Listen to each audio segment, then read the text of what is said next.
Man, this is way overdue.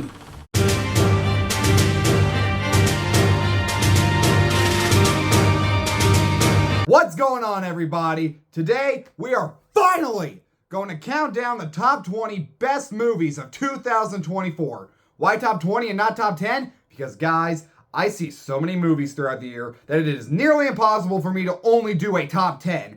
Even though this year I did not see as many movies as I did the years prior. We'll get more into that later. But let me just say that I really am sorry that this video is out as late as it is, because prior to the month of January, there was one movie specifically that I had to see before I ever touched this list. But then I saw said movie, and then shortly after recording my most anticipated 2025 list, giant snowstorm. Yep, that really screwed me over for a week and a half because I couldn't get home to where all my recording stuff was. And then after that, I kept getting sidetracked by a lot of other things and nearly forgot about doing this video, and honestly, you get the idea. But now we're here. I can finally get what has turned into a giant fucking burden off my back. Now, I haven't made it a secret on this channel that when it comes to movies, the year 2024 really felt lackluster compared to years prior, especially 2021 through 2023, which is when I started to go to the movies every single weekend. Apparently, I'm somewhat alone on that, but some of that's probably not helped by the fact that 2024 felt like a real blur to me. Like, by the time we got to the end of the year when we were going into 2025, I had to sit back and be like,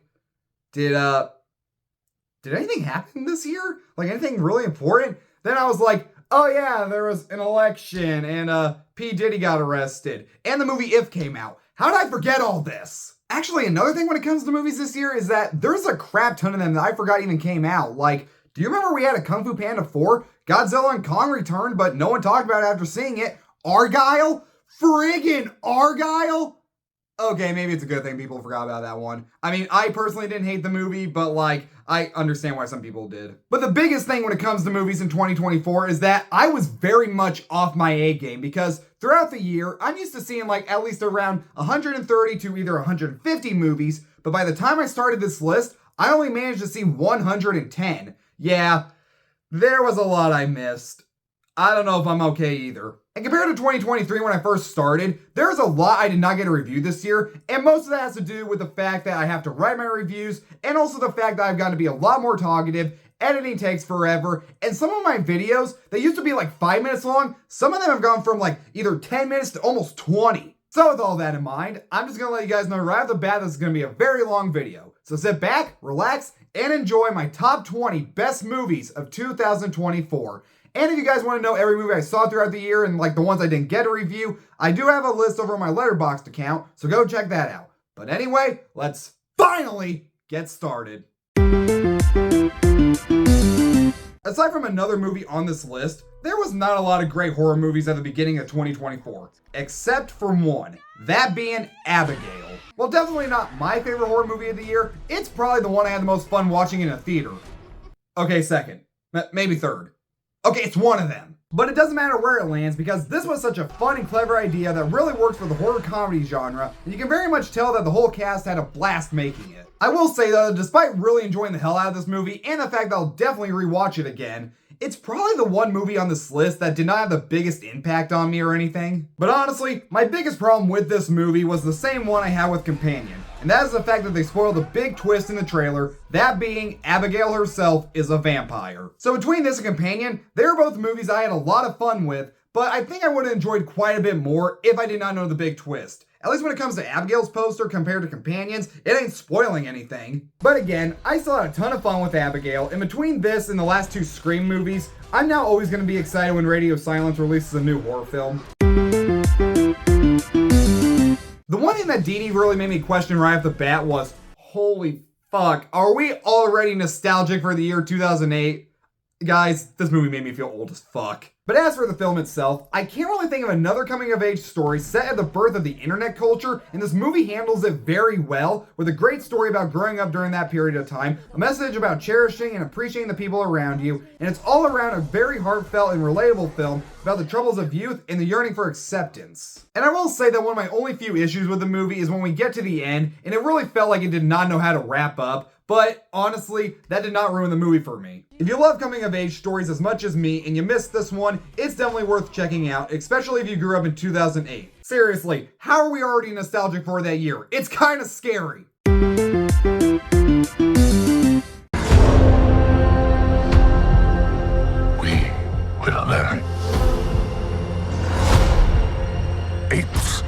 her and I with her. Oh my god, we're talking about Better Man? I freaking love that movie. It made me a fan of Robbie Williams and his music. Okay, but in all seriousness, you guys really do need to check that movie out. It's one of the best films of not just this year, but like the last year in general. But all jokes aside, so is Kingdom of the Planet of the Apes, which I think is a movie that just gets better with time. I mentioned in my review for this one that War for the Planet of the Apes is one of the first movies that really got me into film as an art form, and this fourth installment is just as great as that film and the two that came before it. I was afraid going in that Noah wasn't going to be as strong of a lead as Caesar, but he actually turned out just as great as him, and the film went in a direction that I was not expecting. I know I've said this before when it comes to this movie, but I really do just love how this takes place years after Caesar's passing, and it shows the effects that his teachings have had on the apes and how they've been misinterpreted, especially by the villain Proximus. But on the other hand, this is one of the best looking movies of the year, with some great CGI that was so convincing that it did honestly look very real at points. I don't know where I'd place it amongst the newest Apes franchise, but no matter where I'd place it, I still think it's just as great as the original trilogy, and it really is the strongest running franchise right now that doesn't have a single misfire. Touch is a movie that I'm just going to take a wild shot in the dark and say that almost none of you have heard of, which is legit disappointing because this is without a doubt one of the best romance dramas I have seen in a long while. This is a movie that was never once on my radar until a friend of mine wanted to go see it, and she just kept telling me how great it was, and yeah, she was not wrong. I even recently bought the Blu-ray. I honestly was never expecting to get so caught up in this story about this old man searching for his one true love as much as I did. The film is told in the present and in flashbacks, and I did love the relationship between this guy and the daughter of the restaurant owner that he works for. And I'm just gonna say it, I am so glad this movie did not end how I thought it was going to, because that legit would have just crushed me a little bit. But if this is the first time you're hearing about this movie, last time I checked, it's on Peacock, and it's for sure a must-watch for anyone who loves these kinds of movies. Also, I did see this movie shortly before It Ends With Us, and while I enjoyed that movie fine, this is like 20 times better and deserves a lot more attention.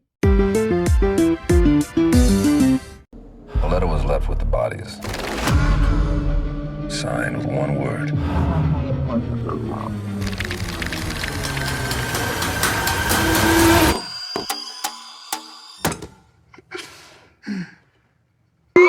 This is Longlegs, and despite a great marketing campaign with its uncanny batch of trailers, this movie was also never on my radar until its release, and I don't know why. I mean, right off the bat, Nicolas Cage is playing a deranged serial killer.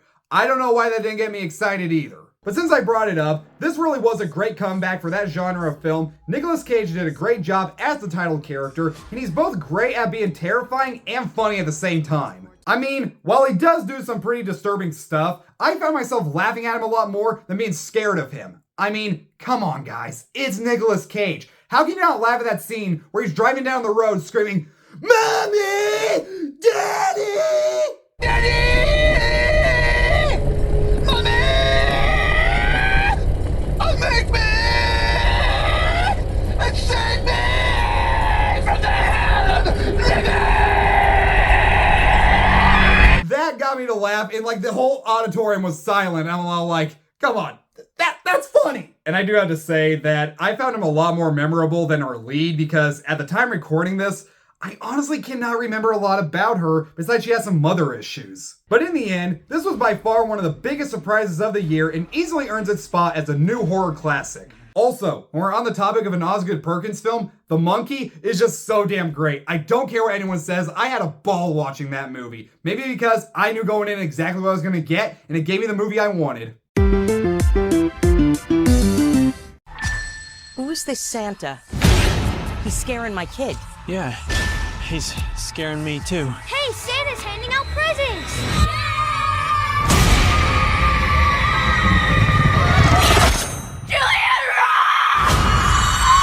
Alright. I know there's a number of you who will agree with me about this choice, but also a damn good number of you who really won't, and I very much understand. But no matter what you think about this movie or the previous two films, you cannot ignore the impact that Art the Clown has had on both the horror genre and just pop culture in general. I have talked with a number of people about these movies and why they work for me but might not work for them, and while I understand their reasoning very much, I just have a friggin' blast every time one of these films comes out. And while Terrifier 2 is still my favorite out of the bunch, I still love this entry for how intense, gory, funny, and fucked in the head it truly is. Also, yes, I was very much playing It's a Terrifier Christmas on constant repeat during the holiday season. Don't judge me. I'm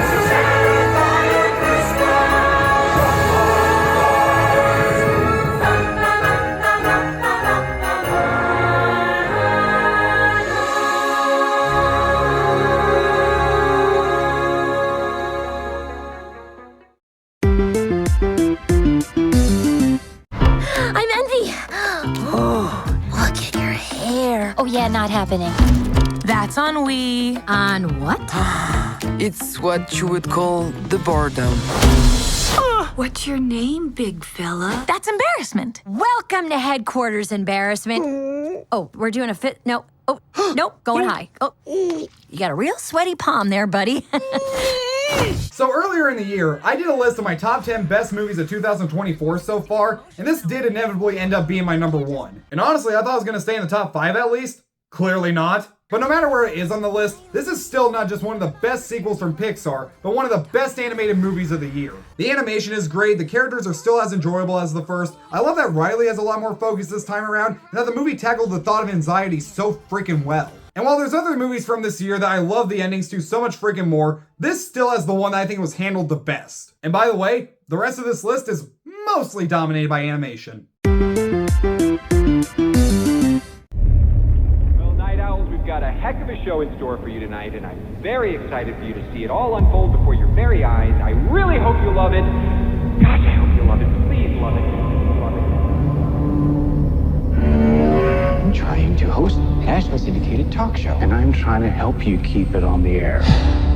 We all know how important it is to keep our sponsors and affiliates happy, but in my humble opinion, there is only one person who really matters in this whole darn crazy business. Earlier in the video, I mentioned that for the first half of the year, the only great horror movie we had was Abigail, and that was mostly because every other horror film was shit, and I didn't get the chance to see Late Night with the Devil. But then I finally saw Late Night with the Devil around Halloween, perfect timing, and it quickly became not just one of the best horror films of 2024, but of the decade. And most of that has to do with the fact that it's one of the rare great exorcism films. I mean, the year prior, we had The Exorcist Believer, one of the worst horror films of the decade, and aside from that, it's usually some crappy exorcism film that starts with like, The Possession of, or The Exorcism of. But what really makes this movie work was both the setup, where it takes place during the last recording of a famous talk show, and the lead, Jack Delroy. I don't think I've ever seen an exorcism film where they do it on live television during Halloween, and that's what really makes this movie stand out, and it's never once boring. I've heard a rumor that there were some uses of AI in the film, and I don't remember for what, but if The Brutalist can use AI and somehow still be nominated for Best Picture, then I think we can somewhat let it slide with this movie. Now, I'm not saying that we should use AI in our movies in any way, shape, or form, because we really shouldn't, but I'm more just trying to prove a point. Next movie. Superman, the Christopher Reeve Story. This is a documentary that focuses on the life of Christopher Reeve, but most importantly, how he made an impact on people's lives after he became paralyzed. It is very rare that I ever watch documentaries, especially ones that are in movie form, but one that is about the man who played Superman is obviously going to catch my eye. But what I got turned out to be one of the most emotional and heartwarming films of the year. While I knew Christopher Reeve as Superman and that he became paralyzed later in life due to a horse riding accident, I really did not know much of the story in between that. I also question why I never saw him in anything besides Superman, and that's mostly because I had never heard of any of the other films that he was in, and a lot of them weren't that critically acclaimed or that memorable. But this documentary also gets into his family life, his friendship with Robin Williams, and of course, how his portrayal as the Man of Steel made him an icon. But out of every movie this year, this is the one that brought the most emotion out of me. This movie will make you believe a man can cry, and it's one of those where just from seeing the trailer I knew I was going to tear up a little bit. I mentioned that Christopher Reeve had a close friendship with Robin Williams, and slight spoilers, but not really. But once we get to the scene at Reese's funeral, there is a part where Robin Williams goes up on stage and has to give out a speech, and you were just watching him trying so hard not to tear up. And if that wasn't heartbreaking enough, it then leads to the one line in the movie that has stuck with me since seeing it. If Christopher was still alive, I think so would Robin. That is when all those man tears started to come out. I'm being honest, like, this movie really did bring the most emotion out of me. But as a whole, this truly was one of the best film documentaries I've seen since Won't You Be My Neighbor, and if you've been a fan of Christopher Reeve's Superman, or just want an uplifting film that's also an emotional gut punch, then this is absolutely a must-watch. I don't know if it's one that I'll ever revisit, because I don't tend to revisit documentaries, but I'm just so glad that I watched it once. I just wish the way I found out about Christopher Reeves becoming paralyzed wasn't through the Crazy Cripples episode of South Park where he's sucking fetuses.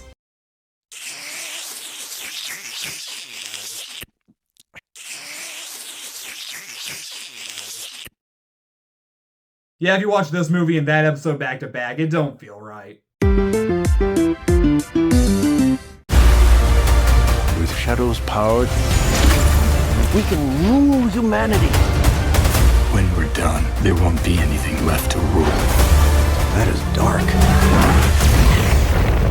Somebody better call Google Maps. Out of every movie on this list, this is the one that I was never expecting to be on here. Not even as an honorable mention. I was of course expecting to enjoy the hell out of the movie, but more like the first two, where they're just an enjoyable fun time, but not the greatest movies out there. But what I got legit blew me out of the water. I love how the team behind these movies know exactly what the fans want, because this film really did fix any issues the previous two films had. The main focus is Team Sonic, and anytime James Marsden or Tika Sumpter are present, they actually serve a purpose to the story. But the main reason I love this movie so much is both the dual Jim Carrey role and Shadow the Hedgehog, who are really the main reason to see this movie. Honestly, sometimes when I have to recommend these movies to people, I just gotta go, look, even if you're not a big Sonic the Hedgehog person or you know nothing about that franchise, you gotta see it for Jim Carrey alone. But aside from all of that, this really is a film franchise that just gets better and better with every entry. All the characters are enjoyable, the action is great, and every time a new Sonic movie comes out, I'll be there opening night. But you know what I would love most of all? For Disney to admit that this movie is great and freaking peak, and Mufasa was just really mid as fuck. Also, I don't know if I showed this off in my review, but I did get the Sonic the Hedgehog popcorn bucket, which is really dark when you think about it. It's like they opened up his head, took out his brains, and then like put popcorn in it, and it was just like, oh, Sonic is funny.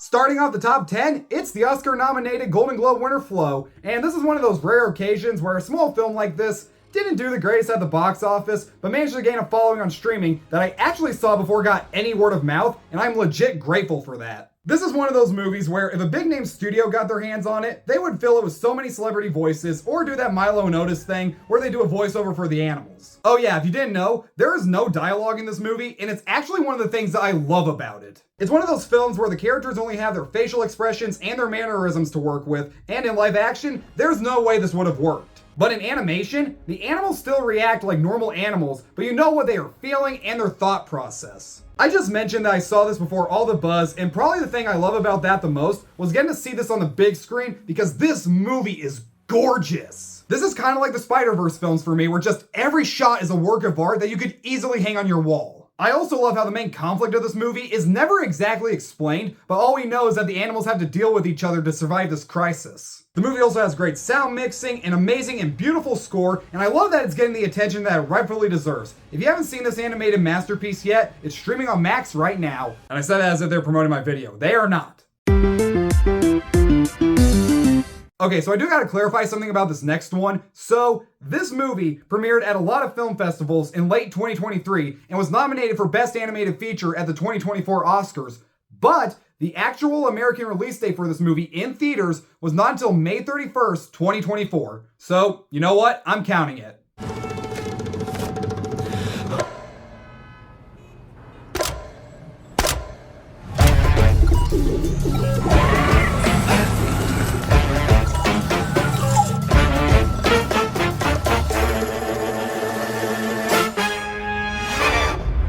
Yet another animated gem with no dialogue. Robot Dreams is a movie that I expected a lot from, but what I got ended up being even better than I ever expected. I'm assuming a lot of you did not get to see this one in theaters because it was in such limited release. I mean, I didn't get to either. I had to buy the Blu-ray once it dropped. So, since the trailers don't say much about the movie itself, I'm not going to either. But as for what I can say, this movie is about loneliness and overcoming loneliness and how hard it can be on someone. The way the film tackles that subject feels genuine, and I did really love the heartfelt relationship between this dog and his robot. When the main setup for this movie gets started, you think it is gonna eventually end up one way, but it doesn't. And that was hands down my favorite aspect about this entire movie. It has a great message about having to move on in life that you don't tend to see in a lot of family films, and doesn't have the predictable ending that you're expecting. The only real nitpick I have with it though is that there are a ton of fake out dream sequences, and that starts to get old after a little bit. Some of them I felt stupid for falling for, but then again, this is a world inhabited by animals that can just buy living robots, so I'm not going to question it all that much. But in the end, this is yet another great home run for indie animation that's really damn heartwarming. And you know what? It's a completely hand-drawn 2D animated movie that was in theaters that wasn't anime, so automatically, it gets 10 points for that alone. Please go see The Day the Earth Blew Up, a Looney Tunes movie when that hits theaters though, please.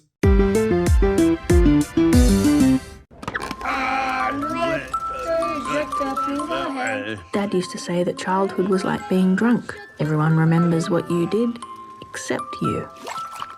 Good one, Dad. So when it comes to Memoir of a Snail, at a glance, you'd think this would be a cute little family movie about these pair of twins growing up with each other. But what it actually is a kind of dark look at what life can be like and the struggles that come with it. The main character, Gracie, has never had a good life, and the film constantly shows us all of her misfortunes, and that's where the film is the most effective.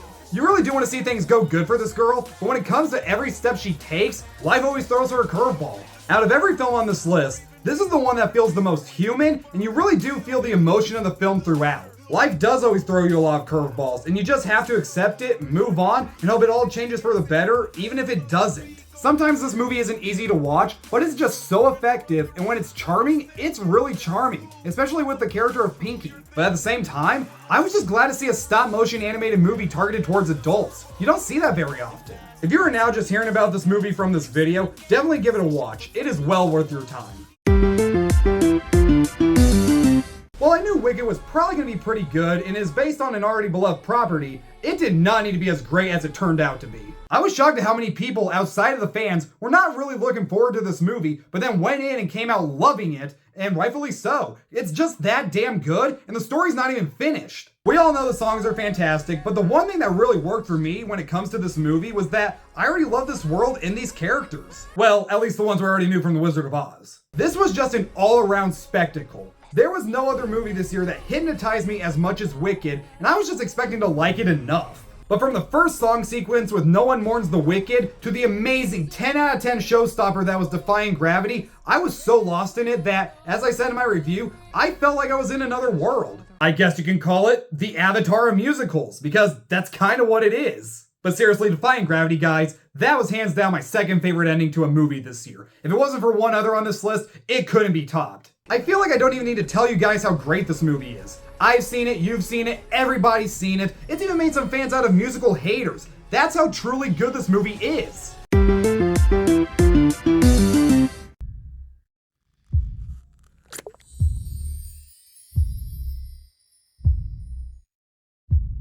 This is the substance. I'm Sue.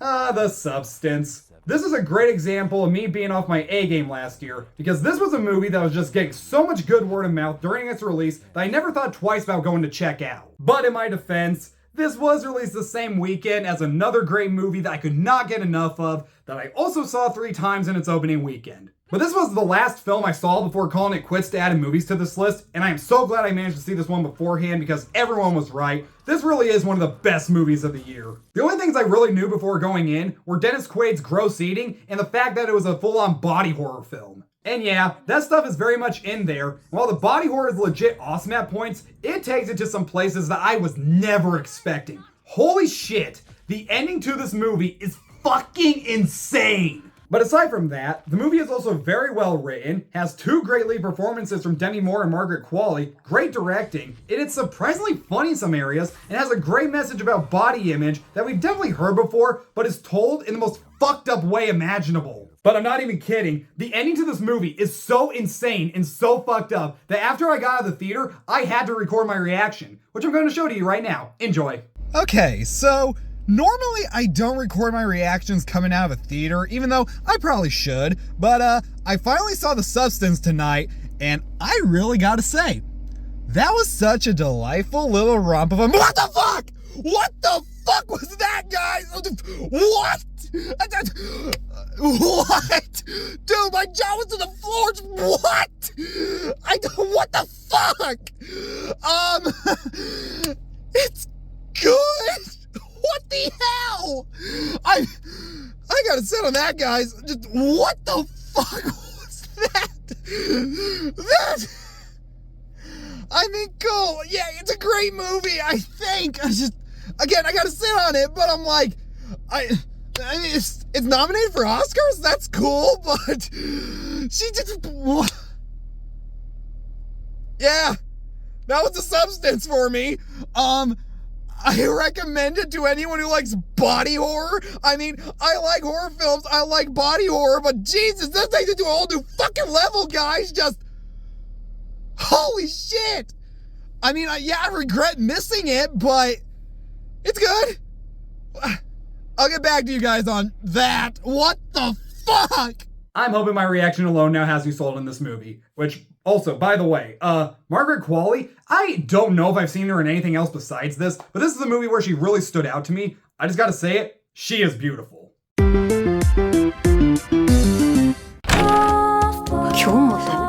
誰それ隣の組にいる不登校とか藤野先生京本藤野先生は漫画の天才です私もっと絵上手くなるね藤野ちゃんみたいに京本も私の背中見て成長するんだな So originally at one point, I had Wicked at my number 5 and Look Back at my number 6, and there's a good reason I switched it. Wicked is a phenomenal film, and I literally just said why, but Look Back is just a beautiful, wonderful, inspirational film that damn near everyone can relate to. But then, in the midst of editing this video, I ended up rewatching The Substance again, which I love so much more the second time around that I had to bump it up to my number 6, which now makes Wicked my number 7, and that's not the only time that's happened in this video, because Sonic 3 was like my number 14, but then I rewatched it in the midst of editing this video as well, and I was like, I don't know if it's recency bias or I just like this movie a lot more the second time, but I had to bump it up to my number 11. Word of advice, if you do a ranking video that involves movies, never rewatch the movies in the midst of editing the video, because you might have to switch things around constantly, and it sucks.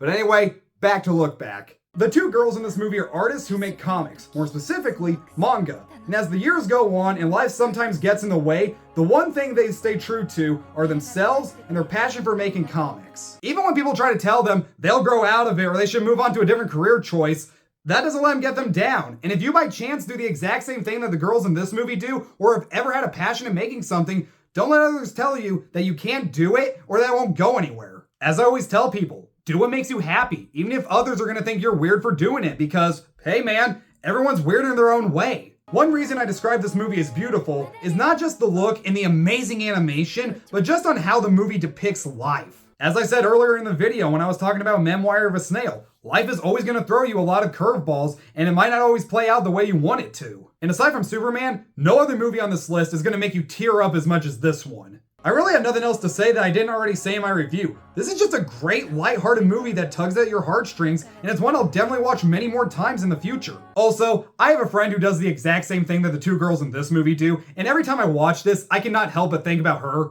I've seen this movie twice now, subbed and dubbed.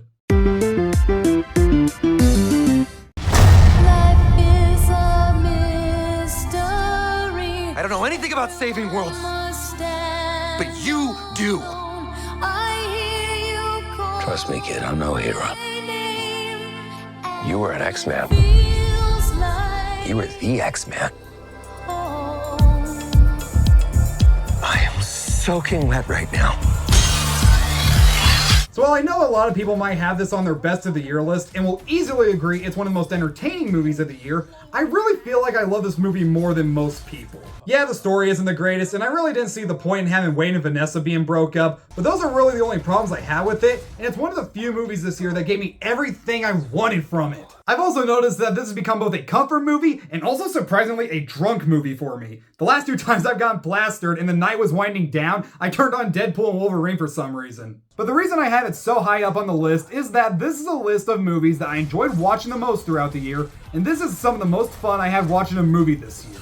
It's got fun action, some great humor, it gives you all the cameos you want to see, the chemistry between Deadpool and Wolverine is fantastic, and it's not just one of the best MCU movies of the past few years, but it's just a great send-off to the superhero movies that came prior to the MCU. I've rewatched it numerous times by now, and I'll definitely be checking it out many more times in the future. Also, it gave birth to the greatest opening credit sequence of all time. I would say Fight Me, but I think a lot of you agree.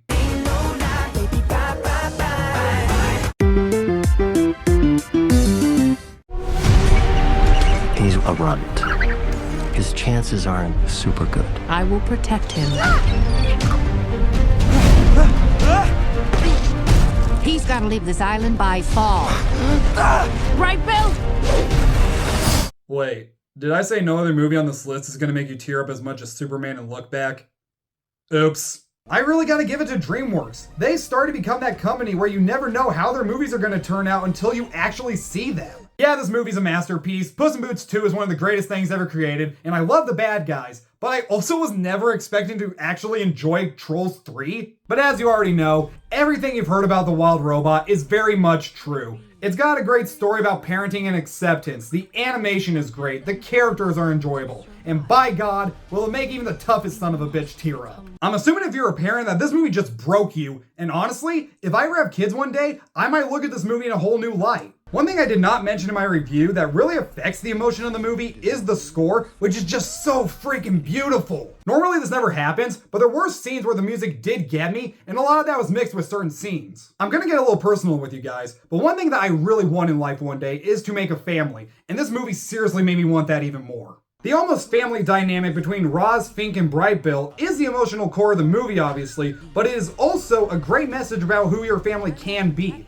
Just because you're not related biologically doesn't mean that they're still not family. It's really been impossible for me to find anyone who doesn't love this movie. Nobody likes it or just thinks it's okay. This is a film that everyone has just fallen in love with, and rightfully so. I mean, hell, even when the final line of your film is emotionally effective, that's when you know you've made a masterpiece. This is also one of those rare films where they do an obvious title drop and it actually really works. Jesus Christ, if you have not seen this movie already, just go watch it. I am already home.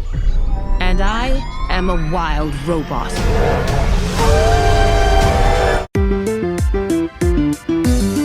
If that was you on the phone and you on the bus, then who was flickering the lights?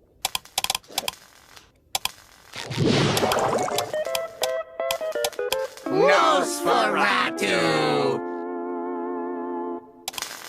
Yes, my number 2 is Robert Eggers' Nosferatu, but instead of playing the trailer clips, I will be playing SpongeBob clips. Deal with it. Also, this is a movie from Focus Features, and it's part of Universal, and you know how they are with copyright, so it's a better option. I mentioned before that part of the reason I was so late to making this list was that there was one specific movie I really had to see before I ever decided on what to put on here. Robert Eggers' Nosferatu was that movie. So while I like Robert Eggers as a director and his movies, there's just never been one of his films that I just absolutely adored. Until now. Anytime someone has asked me about this movie, I could literally not say anything else besides, it was peak. Even coming out of the theater, I was like, that was peak. I didn't even realize this till recently, but like looking at all my best of the year list from the past few years, this is the highest I've ever put a horror movie. And rightfully so. One thing that already grabbed me early on was that the story of Nosferatu is a take on Dracula, which I've always bela fan of since I saw the Bela Lugosi film. And how do you make your version of Nosferatu stand out from all the others? You make it horny as fuck. Seriously, this is like the horniest little horror film I've seen that is not a slasher movie. But aside from that, what really makes this movie stand out from the rest is both the look and the atmosphere of the film, and Bill Skarsgård's amazing portrayal of Count Orlok. Honestly, if I didn't know it was him before going in, I wouldn't have been able to tell, and I love that they gave him a completely new design instead of the one we all know and love from SpongeBob. And like a lot of you, I was heavily questioning and also joking a lot about the fact that this movie was coming out on Christmas Day. But now having seen the movie, there is a scene that does take place on Christmas, but this is not really a movie I would watch at Christmas or even Halloween, but during the winter time. With its cloudy, bleak aesthetic and snow all over the place, it really gave me a feel for the winter season. The movie all around, though, has great performances, amazing costume designs, great cinematography, and is probably by far the best horror film of not just 2024, but the decade. I love it that much. I mean, as I said earlier, it's just peak, and I couldn't describe it any other way.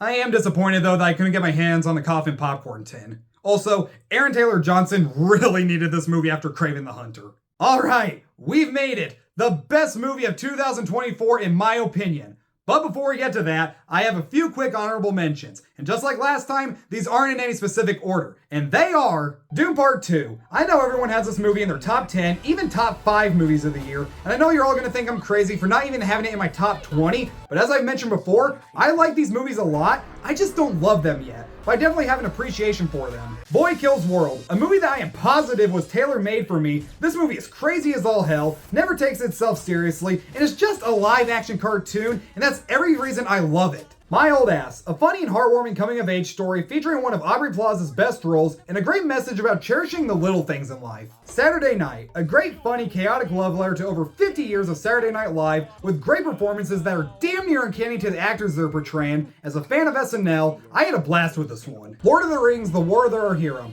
I know everyone was very mixed on this movie and that the company only made it to keep the property rights, but I had so much fun with this movie and even found more enjoyment out of it than I ever did the original trilogy. Very unpopular opinion, but sue me. We Live in Time. This movie got a lot of mixed buzz, but I honestly found this to be a great tear-jerking romance drama with an interesting twist on the genre and two of the most underrated performances of the year from Andrew Garfield and Florence Pugh. So along with my top 20 best of the year, make sure you check those ones out as well. Now I know what you're thinking. If Nosferatu is just that goddamn peak, what could possibly be your number one? I think it's obvious, guys. I think you knew when you clicked on the video that my number one was going to be this. What happened to my best friend?